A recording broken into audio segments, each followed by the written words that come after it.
All right, we've had people all across the Panhandle tonight. A lot of great games going on, like you said, and we're going to keep the action rolling. Sanford Fritch on the road at Spearmint visiting the Lynx. The Lynx trying to get a good win at home in front of their home crowd. The Lynx looking good. They're up big right here, just trying to add to this lead. This is this is Cooper Campbell, keeping this one and running through some defenders, almost breaking it all the way to the house, but he's dragged down right there, but no worries. Adrian Bonilla right here in the red zone will get it himself and pound it in for the Dalhart. The purple is getting me. I think that's what it is. The purple. The Spearmint touchdown, but the Sanford Fritch Eagles trying to make something happen. They're down big, looking for their first score of the game. This right here is Kobe Cunningham breaking through the defenders for the house call. Final score out in Spearmint.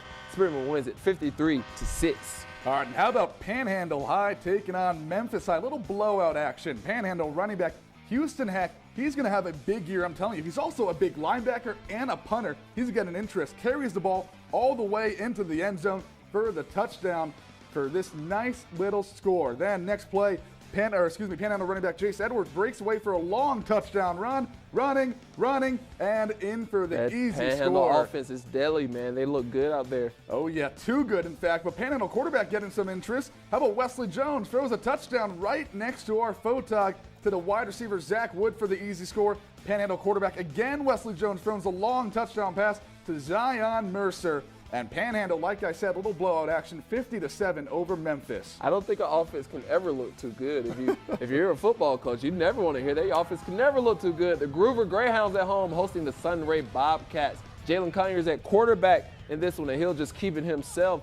Make for the easy touchdown. It's kind of hard to tackle a guy that big down when you're playing in two-way in Texas. You don't expect to see people that big running around. But at the quarterback position, he wasn't the only one out there. He hands it off to Hunter Haynes right there. Hunter powering it in from about 5 yards out for another Greyhounds touchdown. This time we'll see Conyers once again at quarterback. Instead of using his feet, he uses his arm. He'll drop back here looking downfield. And he sees his man Carter Ames streaking down the sideline for the great grab right there. Now, his foot was inbound. I know for sure it wasn't out of bounds with that one. I'm sorry, Amarillo. I had to do that. Jalen Conyers this time, it's just too easy, man. This is just unfair. Greyhounds going to win this one big, shutting out Sunray. Final score of 54-0.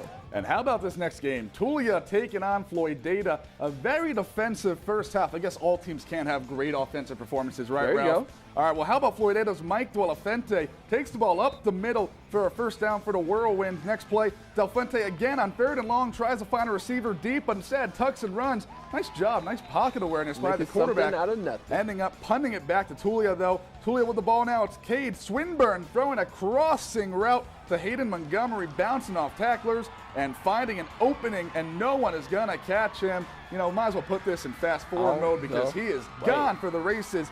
Tulia winning this one 29-21. All right, up next, got Dimmitt Bobcats taking on the Ulsan Mustangs. They're on the road trying to steal one.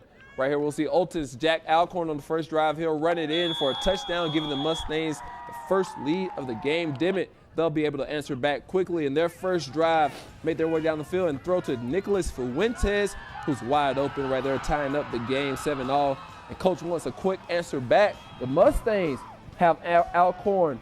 He'll hand it off to Israel Santalin right here.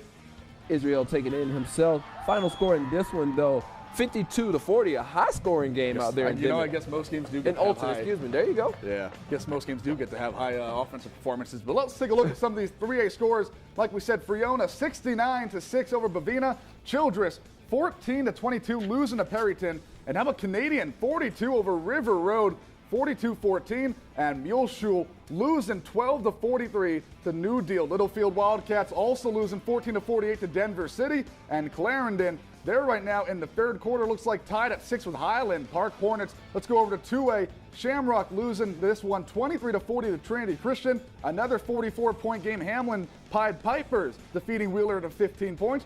Hooker losing 38-55. Where are all these touchdowns coming from to Hooker?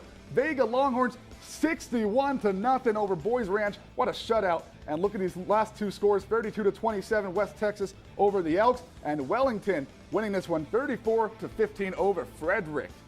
All right, guys, we're not a lot, and we're not done, guys. We got a lot more highlights coming up after this break.